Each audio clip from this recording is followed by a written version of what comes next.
Hey, Brandon, I don't know if I don't think we have everybody on. I And don't think so either, but maybe they'll join us. I hope so. right. And I did make a mistake when I talked with you and emailed back and forth and set this up. I forgot that tonight is city council meeting. And so our city councilman, Mike Simmerly, won't be with us. So as we do our business here tonight, maybe we need to look at a time that doesn't conflict with commission stuff, church stuff, and council stuff. I understand. That sounds good.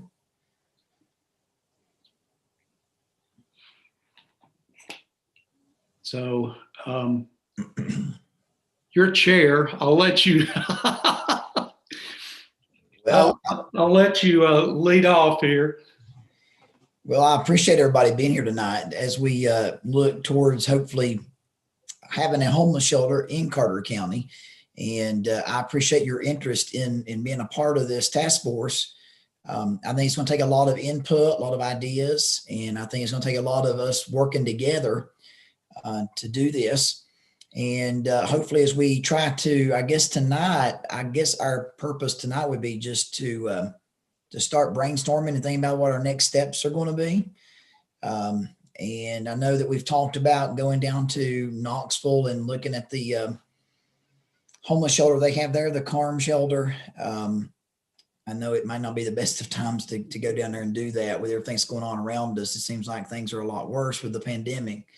But why don't we go around tonight and you can introduce yourselves to each other and kind of tell your role within the county, and then we can maybe get a better understanding of your interest in why do you want to be on this task force, or why did you choose to be on it? So could we do that? I'm Pastor Brandon Young. I'm also the school counselor at Cloudland Elementary School. This is my 13th year here at Harmony as the pastor. And I know we've helped a lot of homeless families, and we've put them up in a hotel. We've tried to get them on their feet, and it would just be wonderful to have a homeless shelter. But more than that, and I will say this up front, I think it has to be more than just a shelter where they come and spend the night and they leave. I think it has to be a program where they can come in and they can get help and they can get assistance, and they can hopefully stay and be taught and educated, and hopefully become a productive member of the community. We were talking about recovery soldiers and how good of a job they do with the drug recovery and drug rehab. Something very similar, except for the homeless population. So I know as a pastor, I would like to see it happen. I think we already have, homeless folks are already here. I think some people are under the impression if we do this, we're bringing homeless people to Carter County, but that we already have a homeless population here in Carter County. So, and I think that's a misconception that the public sometimes has. But I'll go ahead and let you guys introduce yourselves and tell a little bit about yourself and your role is on this task force. Anyone can lead off. Don't be shy. You want me to start? I'm Doug Murray. I'm the director of outreach for Arch. I've been with Arch about 6 years. We work. I'm sure you all are familiar with Arch. We work in the 8 counties, Upper East Tennessee. We do a lot of work in Carter County. Have put a lot of people in motels here recently in Carter County. So very familiar with your homeless population down there. I've been to Karn and visited them and talked to them and learned a lot from them. And it's an amazing organization. So what you have in mind and what you're doing is very much needed. It's an incredible challenge, I can tell you that. So that's what I do, and I'll bring anything I can to help you to do this. Thank you so much. I appreciate you sharing that. I can go ahead. I am Allison Timms, and I am the student support coordinator for Carter County Schools. I've worked with several of you guys already, but really just my role is with Carter County Schools. I'm our homeless liaison, so I'm serving our homeless students and families on a daily basis as is. And so this is definitely something that we could using Carter County because, like Brandon said, the homeless families are definitely here in Carter County.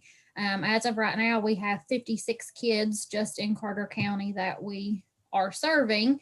And usually every school year we have over 100 kids that we're serving. And that's not even including younger siblings or older siblings. That's just school age kids.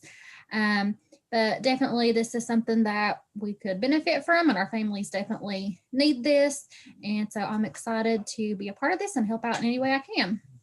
Thank you so much, Allison. She does a great job with Carter County Schools. We were talking today earlier, and she'd mentioned that we was talking about the homeless shelter being multifaceted, where it's not just it's for families, it could be for singles, it could be, and she mentioned, I hadn't even thought about it, 17 and 18-year-olds that don't have a family and they're on their own. You know, we need to think about that population. I hadn't even thought about 17, 18-year-olds. So I think that was something wonderful she brought up earlier today, because I think if we're going to do a shelter program, I think it should reach out to all the populations and not just, I know there's so many times we get guys and they'll take a guy, but they won't take a family together. And so it's kind of frustrating when you're trying to get families into a homeless shelter. So, Thomas, do you want to go ahead and go? Yeah, I'm a Thomas Prophet, and I'm with the 8th District Commission of Carter County. And I don't know, I just like to see some help for especially the students that are homeless, with everybody, but the kids especially. You know, they need a place to go. Yeah, I certainly agree. Not just them, but all ages. I think it's a definite need for Carter County. You've got them all over, but you really don't have them here. Right. And it's getting cold, and people get cold, and they need a place to go. Totally agree. Thank you so much for sharing and being a part. Thank you. Miss Patty, do you want to go ahead and go? I'm not on the task force, but I just wanted to listen and kind of see where it was all going. It's a major concern in the area. We see it in the court systems. We're seeing it in the school systems. So the school system is concerning to me. That's where it kind of pulls at my heartstrings with the children, as it should with everybody. But the children, they shouldn't be put in that type of position. It's not their fault in any way. So I would love to see something come in here and kind of help us get our community off the streets, because it's definitely here. I know that Elizabethton Police Department's having a horrible time with it. We just have people sleeping everywhere in the alleyways. We have one guy I know who frequents the court system for public intoxication. He's homeless, and all we do is we take him in, we give him a place to sleep to sober up. We let him out. They pick him up again. We give him a place to sleep and sober up. We let him out. And so finally, I think Judge Bowers pretty much told Elizabethton Police Department to not bring him back in because it just wasn't right. So those are the things that I see. There is a need for something to be done. And I'm the interim mayor, in case anybody didn't know, and the commissioner. I'm carrying a few titles these days. And you're doing a great job. Thank you. We're grateful to have you. That's for sure. I know one of the concerns of citizens that's called me because of being on the task force was they were worried about funding. They was worried about how we're going to fund this. Would it cost them more money on their taxes? And I assured them that's not what we're trying to do here. I'd like to see churches step up, businesses, organizations. We work together.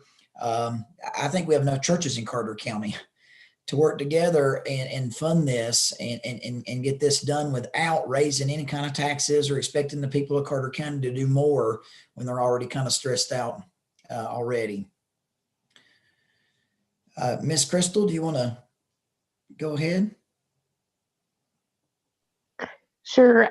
My name is Crystal Carter. I am the Director of Community Impact for the United Way of East Tennessee Highlands, which is your new United Way organization. And we serve the health, welfare, education, financial stability of every citizen.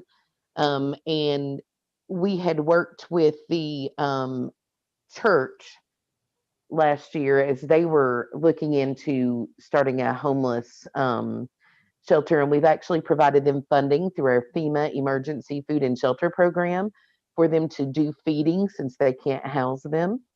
And we have worked with several other organizations. Our concerns with the homeless in Carter County, of course, under health, we have the likely mental health of some of the people who have ended up homeless.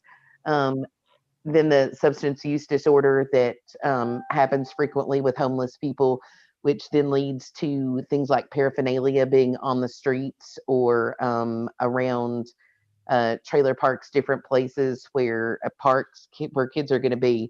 Under education, of course, with the children, it's very hard for them to concentrate in school. Studies have shown their grades are lower. They suffer from food insecurity. And then under financial stability, as well as the food insecurity issue that we have it's very hard to get a homeless person back on their feet into housing. And without the job, it's very hard to get a job without a stable address for things to come into them. We have recently opened what we are calling a financial empowerment center. It's going through all 4 of the counties that we serve. We serve Washington, Carter, Johnson, and Southern Sullivan County.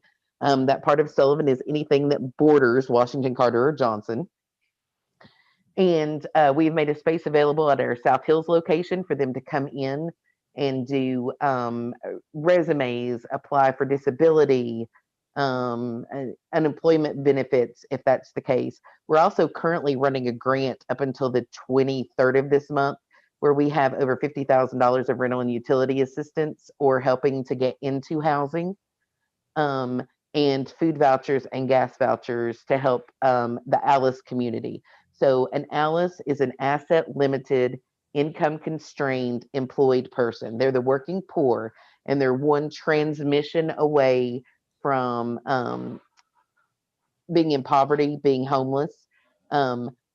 This week is when our program really started rolling in. I've already served 2 of the homeless people that were in the county.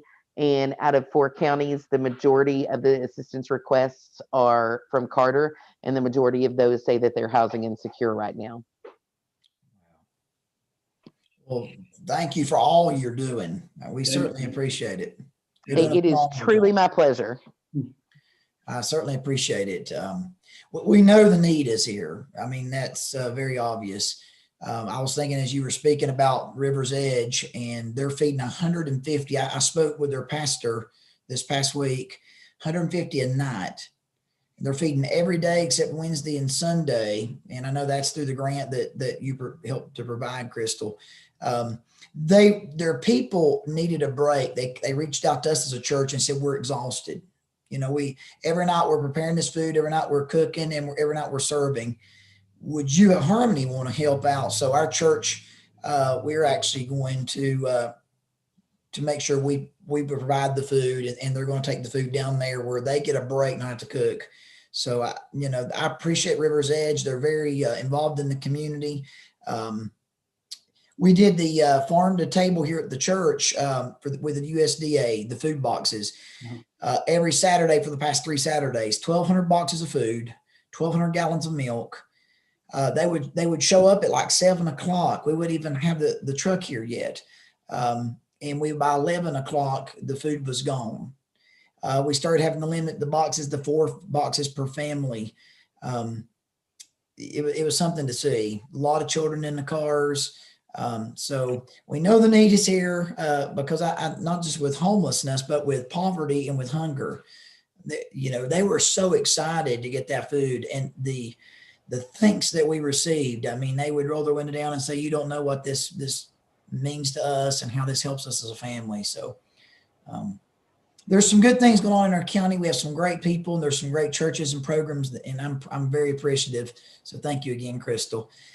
Miss Abby, do you want to tell us a little bit about you? My name is Abby Fry. I'm the executive assistant for the county mayor, and I'm here to run the tech. We're grateful that you're here to run the tech. So that's a big Couldn't do it job. without you, Abby. We need that. So Yeah. thank you. Brandon, I have a question on the food boxes. I know I've seen the line a couple of Saturdays. Are those all Carter County families?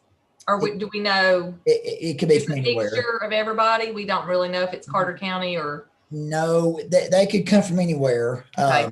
Now, I will say this. I just happened to notice tags on cars as they were Right. walking through. Most of them said Carter. Most of Now, them. you did say Washington. You saw Johnson. I even saw a tag from Sullivan County. Okay. So, I mean, it was our surrounding counties. I was just curious because I did see the line one day and it was all the way through the intersection in Hampton, all the way almost around through McDonald's. Yeah, well, we had to move it from the church. It got so bad here, went down Gap Creek, down 19E, and the trooper said we couldn't block up 19E, so we went back to the high school to do it. And even then, it was a traffic nightmare. And we've had people call since, are we going to do it again? I said, I don't know. They just tell us haphazardly. But people are really wanting it to happen again. So I hope it does. He said he would let me know. But as 36,000 pounds of food Wow. is Wow. unbelievable. So, Unbelievable. but going back to the homeless shelter, as we look at how do we go forward? Now, this is my personal opinion. I've given it a lot of thought. I think that you want the public to buy into this, and you want them to understand what we're trying to do. And we want to calm all the fears. I think we need to create a plan that we roll out to the general public and to the community and say, this is what we're looking at doing. This is what it would look like. And create a plan together, type it up, get the plan in the newspaper and the Star, have WJHL cover it, or WCYB, Johnson City Press. I think we need to create a plan on how we're going forward and what are we trying to create? Because they think a homeless shelter. I had people stop at my house and come out in my yard and say, we don't want your homeless shelter, and we don't want you bringing in riffraff to the community. And I'm like, no. And once I stood there for 30 minutes and explained what we're trying to do, oh, we'd love that. That'd help people. And most of them were church folks that stopped by. So they were confused as to what we're trying to do. So I guess I'm asking you all, how do we do that? I know we have to meet on Zoom right now with all this going on. But I think we need something down on paper, concrete, and then we need to kind of put our ducks in a row on do we need to go visit Carm? And I think that's a yes. But so I'm going to kind of throw that out there. What do you guys think our next steps are to do this? Brandon, we talked about this in health and welfare. And for those of you that don't know me on the call, I'm Bob Acuff. I'm a sitting commissioner from the 1st District, Stony Creek, and also chair of the Health and Welfare Committee for the Carter County Commission, where much of this discussion started. And then we reached out to Bert Rosen, President and CEO of CARM. And I'm glad Doug has already been down there. It's a fantastic operation. We won't be able to reach that level within our first year, but I think there's a lot of stuff that we can learn from them, from their Berea model, where everybody has a job inside the facility, where they have a limited amount of time that they can be a part of that facility, because there are a number of steps and programs that they need to move through on looking at job retraining. If they are addicted, they need to move through a program to take care of that addiction. And I think we recognize we have a problem. I'm glad Crystal's on the phone tonight as well. I see it. I also chair the board of the Girls and Boys Club. We have clients who families are homeless. And I know from Allison's discussion, as well as Deb Googe at Elizabethton High School, that we've got homeless not only in Carter County schools, but also in Elizabethton City schools. So it is a problem that we we need to address. And Brandon, I'm already pleased that you said I'd like to see us get more churches involved, more 501c3 organizations like the Boys and Girls Club, as well as educate the public where they know that, one, their tax dollars are not going to be used for this, but number two, just by opening a homeless shelter, it doesn't mean we're going to attract everybody from Sullivan, Washington, Johnson, who are homeless. They're already here, even though people kind of look away from that or turn their head, but they're already here. I see them as well as you all do on our streets every day as I drive to and from. So they're here. But Well, thank you, Dr. Acuff, and thank you for introducing you. So I didn't mean to that's all right. I appreciate that. I'm so used to you, I guess, we've talked. So if we were to create a document, a who, what, when, that kind of document, what are we trying to do? What is the time frame we're trying to do it in? And we get things down in kind of concrete, roll that out to the public, and then give them a chance to read it or hear it on the news. And then maybe, what about like a question and answer session? If it's a Zoom meeting, the public can get on and ask us questions about it. I mean, what y'all thinking about that? And I do think we got to get some more pastors involved, and Randy Johnson's having a pretty rough time right now. One of his church folks passed away with COVID, and but I want to get him involved, some other pastors. We need that. We got to have some pastors, got to have some, like you said, the organizations. But if we create something, then roll it out to the general public and then have a question and answer session. What would y'all think about that? I think that would be a good idea, Brandon, because I've had people, as you mentioned, either call me or stop me on the street and ask, if y'all don't need to be doing this, because if you do, we're going to end up with more homeless than we ever thought we had. Yeah. They're going to come from everywhere. Yep. Yeah. And I couldn't believe that people stopped by my house and made phone calls. I mean, I was mind blown. I was mowing my yard when they stopped in, and they were angry at first. I mean, he came in very hot, and he wanted to talk to me about this, and he was upset. And so I think we got to talk about the why we're doing it, what we're doing, how we're going to do it or fund it, what the program looks like. It's not just a place to spend the night and get up and leave and come back the next night, and it's just an endless cycle. And then once we roll that out, then we could have this question and answer session for any further questions that the public may have. Once you win them over, I think it would be, I think the ball would start rolling. Once the public sees, well, this is going to be a good thing. This could really help our community. I think they just don't understand it at first. So. And Brandon, on the flip side of that, I think it would be really good if you involve Chief Shaw and Sheriff Lunsford on this. The law enforcement side of this sees it differently also. They're not real happy with the fact that this is being discussed because of what they're having to deal with daily. And they see it as taken away from the important aspects of their job, the big crimes, but they're having to hustle the homeless into the jail, back out of the jail, and they're rearresting the same offenders. So it's taking up the time that they could be out here really answering the calls that they see as more important, but it's also their job to do that also.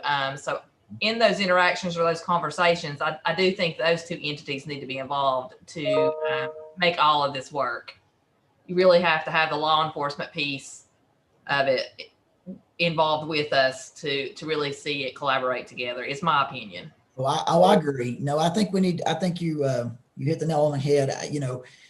If they could see that we're trying to educate these folks, and it's a program and they're going to be enrolled in it, so they're not just coming in, leaving, and going back out and getting drunk.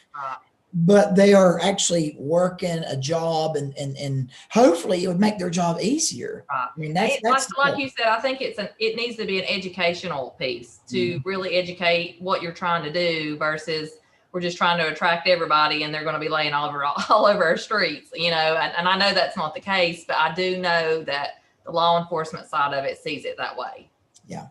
So that's an entity that really needs that educational piece whenever you guys put it together the next meeting. Okay. Hey, So, Brandon, yes. have you guys looked at the Haven Arrest in Bristol, the model that they use? I have not. You really should take a look at that. I've looked at a lot of different things, to include tiny house communities that do an incredible job of changing people's lives. And I think you've got to decide what you want to do, because just a shelter, if you're looking at a shelter and you're mimicking Salvation Army or something like that, you're not going to be able to sell that, I don't think. No. But if you're going to change people's lives, take a look at the Haven Arrest in Bristol, because the model they use, it's a faith-based organization, and they've been around a long, long time. And you can kind of think of them as a mini Carn, because their financial model is such that they were able to sustain through their stores and so on and so forth. And the people that stay there have to have a job. They have to work. And that, you know, they can stay there for up to a couple of years to get their lives back together. But they provide an awful lot of support. But unless you're focused on changing people's lives, you're just going to become another, you know, Salvation Army or any of the other shelters, and nobody's going to buy into that. No, I think Carter County definitely does not want a homeless shelter where people are just running in and out. I've got those calls. But do you think maybe if I reach out to the Haven Arrest and ask for their director, maybe he or she would meet with us on a Zoom meeting? Yes. Explain, I mean, I think it'd be great to hear from them. If it's a mini type CARM, and we're just trying to get started, so we got to start small. Yeah. Having them tell us what they're doing there and how they're doing, I think would be great. Yeah. I mean, if you want me to set up a meeting with the director, or you guys want to go over there and look, I can do that for you. But I think I've been in every shelter in our area, and they are the best without question. Carn is wonderful. There is no question, but Carn's been around, what, 25 years? I don't know. 60 years. Yeah. But when you look at their financial model, my goodness, you know, it's huge. They have a lot of stores. They're a multi-million-dollar organization, and they change people's lives. But I don't know whether you can take that and put it on a very, very small scale. But I think the Haven Arrest has done a wonderful job of really helping people. And they have a men's shelter, a women's shelter, and a families component. So I would really talk to the folks over there, see what they do, and it may be something that you want to do.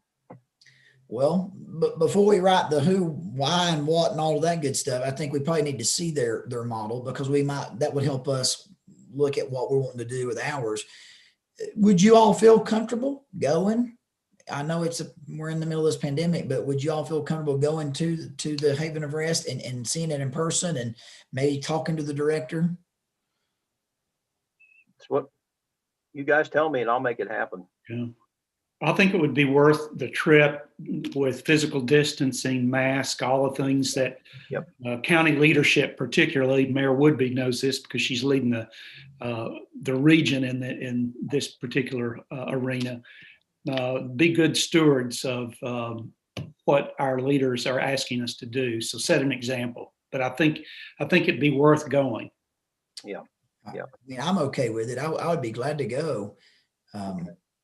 And then, right. Brandon, you and I can talk and coordinate it and set it up. Okay. Yeah. Feel free, Doug, to give me a call, and we'll set it up, and then we can send you guys out an email, and then we could talk about what night it is, what time we're going to arrive, and all that good stuff. I guess ride separately. That way we're not in the car together and all that stuff. So. All right. Well, I think that would be, to me, that's a wonderful next step, to see them. And then after we see that, come back to the table and then write up a plan on where we're going and how we're going to do this. Then roll it out to the public, and then have that question and answer session at some point, and then maybe get to working on it. Right. Sounds good. Yeah. Just as an information item, Brandon knows this, the mayor knows this, Thomas Prophet knows this. We've had the commission through the finance director give us a line within the budget or in the structure of financial management in the finance department, specifically tagged for homeless activities. I've already had several people reach out to me and say, we would like to donate. How do we do that? So that's why Health and Welfare took it to budget and then to the full commission, which they approved unanimously. We got a lot of support from our commissioners for this project, I feel. So I would imagine the only caution about that is that it must be used as it is designated for this specific item. Now, whether that, as Doug was talking about, I guess a hotel motel vouchers, or Crystal may have. I know that I've had one lady that was in desperate need of alternate housing because she was going to be on the street within weeks. I think we could potentially use some of that. I would love to hear Doug or Crystal how we can channel people who call us. And believe you me, you're going to start getting calls from folks, and how we can send them to the appropriate place until we in Carter County get something on the books and can move forward. Let me just tell you what we do, because we get, golly, 30 to 40 calls a day.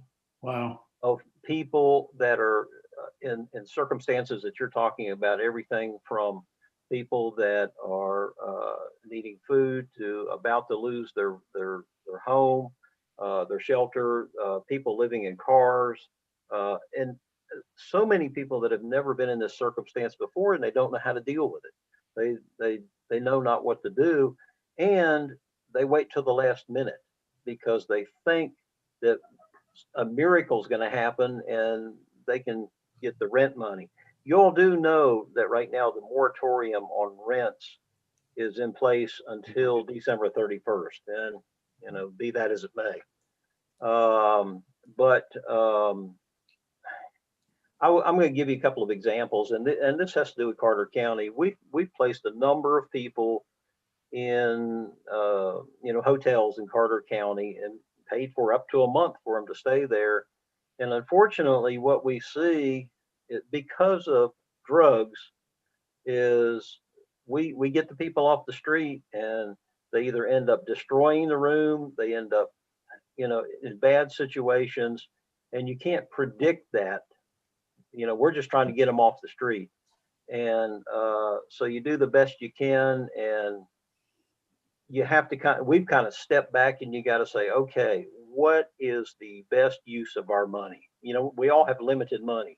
So who are the people that, and I hate to say this, but is it the lady with children living in a car? Is it the people that are about to be put on the street that are, because of COVID?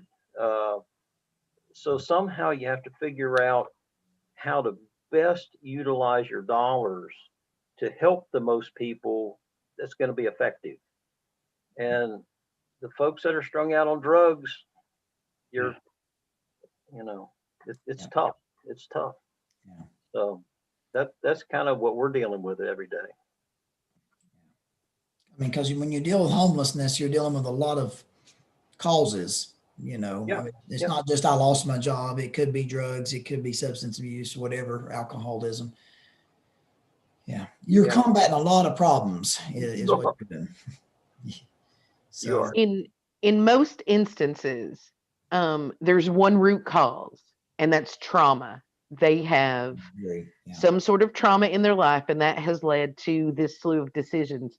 The really hard thing about it is it's different for everyone, and finding a place is different from everyone. For example, a person that has been convicted of a drug offense is not available to have housing. So Kelly Gigley can't house them if they have a drug conviction.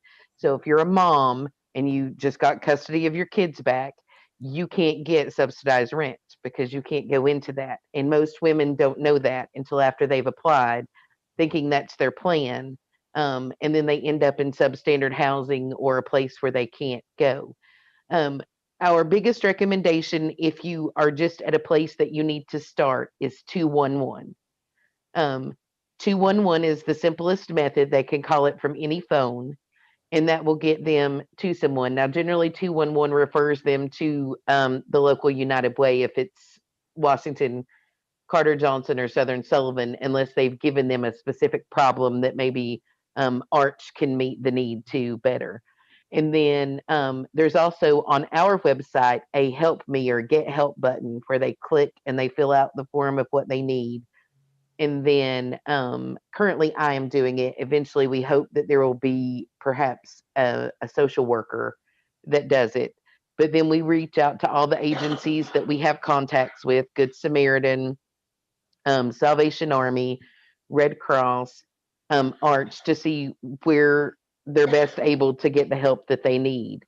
Or if they're a recovering addict and they just come out, a Red Legacy or Recovery Soldiers or the Day Center. So there are several avenues. They just need to call someone that has enough knowledge to point them in the direction they need to go. All right. That's some good information to know. Absolutely. Anyone else got something that needs to be addressed or something you thought about during the meeting?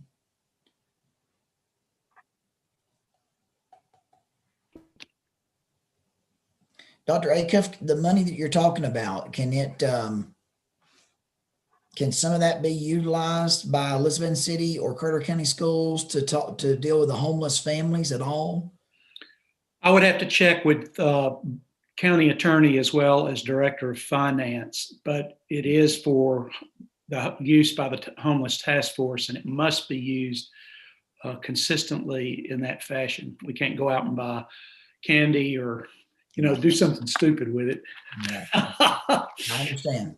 But I will call Josh tomorrow and Brad Burke, our finance director, and make sure what the stipulations are around that designated account within the county ladder of accounts. Okay.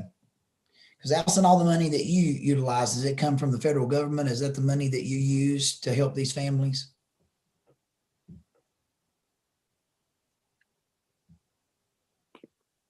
I'm sorry, what was that, Brandon? The money that you utilize to help these families, where does the funding come from that you're using? Yeah, some of it is federal, but then we also have a grant as well. So it's both, but it's very specific what we can spend that on. It has to be for educational needs. So even though we have funding, we can't put families up in hotels with that. We can't pay for rent. That's just to cover like costs for transportation or school supplies, tutoring after school. Those are the only things that we can use our funding for. So when you have a homeless family in front of you and you can't provide them with shelter, who do you reach out to? What do you usually do? That's whenever I do reach out, usually to either churches to see if they will help, or other resources like Doug. I've called Doug before, and Arch, and the different shelters like Family Promise. I have worked with them before, or I've worked with the Shepherd's Inn, but it is pretty limited a lot of times. And often that's why we do see a lot of doubled up families, because if they can't afford to go somewhere else, a lot of times they just kind of couch hop back and forth between friends and family. And we see a lot of that. Yeah.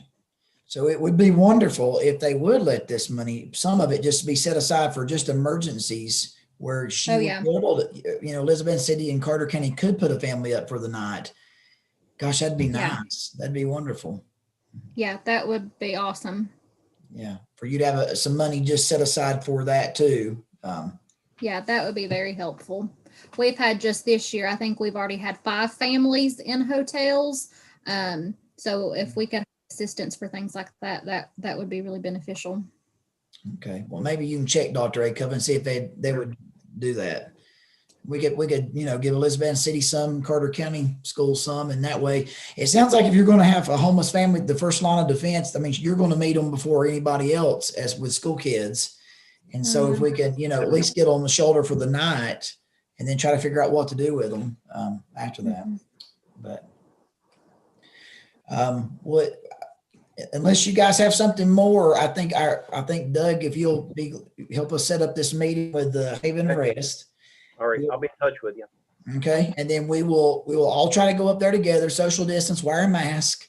Then we'll get back together, try to create a plan, type that up, and then we'll try to get that out to the media. Then we'll try to answer questions once the public has had a chance to read over it. We'll involve law enforcement in that. When we come back from the Haven Arrest, we probably ought to involve law enforcement in that meeting with us, so we can kind of let them know what we're looking at doing and see if they have any suggestions or comments they want to make about that. Does that sound good to you all? Yes. Yeah. Yep. Okay. Okay. And I really appreciate you guys being here.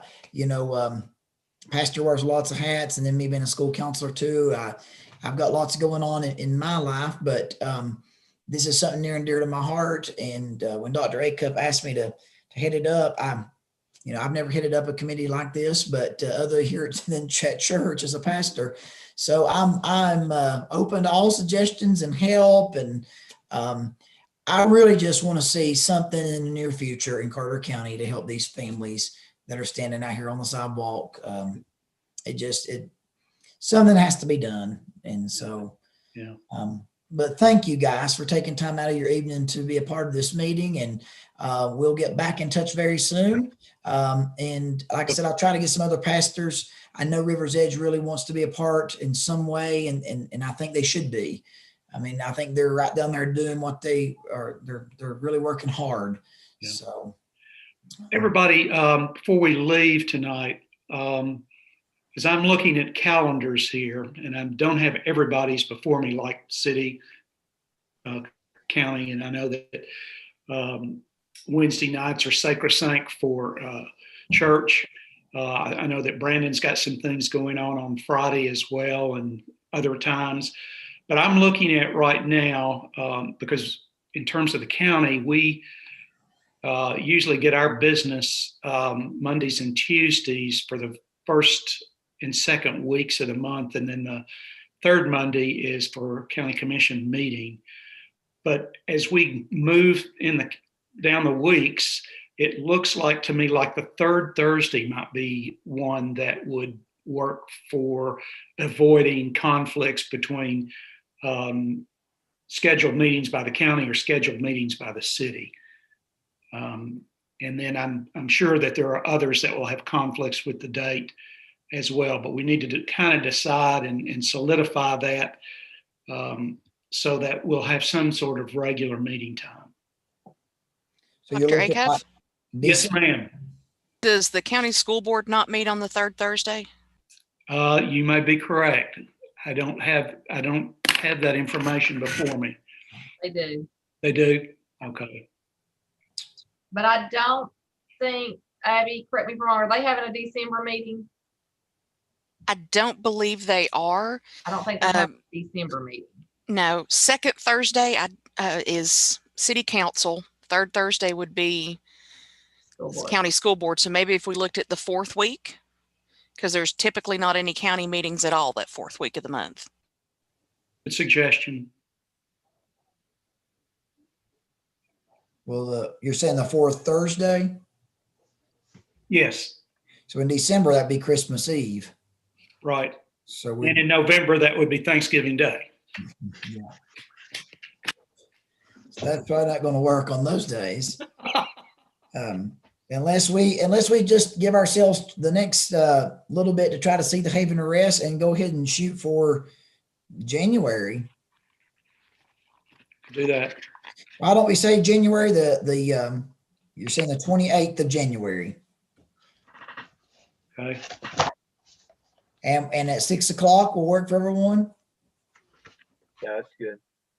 Okay, so that will give us the rest of the month of November, and then that would give us December up until Christmas to try to get to the Haven Arrest. Okay. Good. All right. Good plan. That sounds great. Thanks, Brandon, for Thank- leading. Appreciate you. Oh, thank you guys. And thank you, Abby, for taking care of us with the technology. Anytime. All right. You guys have a good evening. Thank you.